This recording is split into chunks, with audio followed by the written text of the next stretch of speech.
Raiwind main बाजार के मशहूर ब्यूटी पार्लरों वाली गली की ऐसी गंदी हालत हुई पड़ी है कि वहां से गुजरने को दिल नहीं करता, मगर मजबूर होकर लोग गुजर भी रहे हैं। सुबह के वक्त नमाजी हजरात के अलावा स्टूडेंट, बच्चों और बच्चियों को ऐसी अजियत के साथ गुजरना पड़ता है। छोटे छोटे बच्चों का यहाँ से गुजरना तो मुश्किल ही नहीं, नामुमकिन हो चुका है।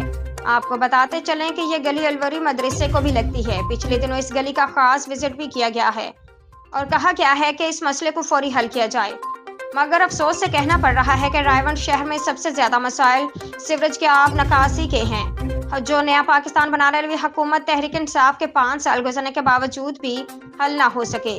रायवंड शहर की आवाम बिल्कुल मायूस हो चुकी है। वज़ीर आला Punjab, DCO Lahore, assistant commissioner Raiwind से पुरजोर अपील की जाती है कि रायवंड शहर में खासकर सीवरेज के निज़ाम को फौरी हल करवाने का अज खुद नोटिस लेकर इस मसले को हल करवाया जाए।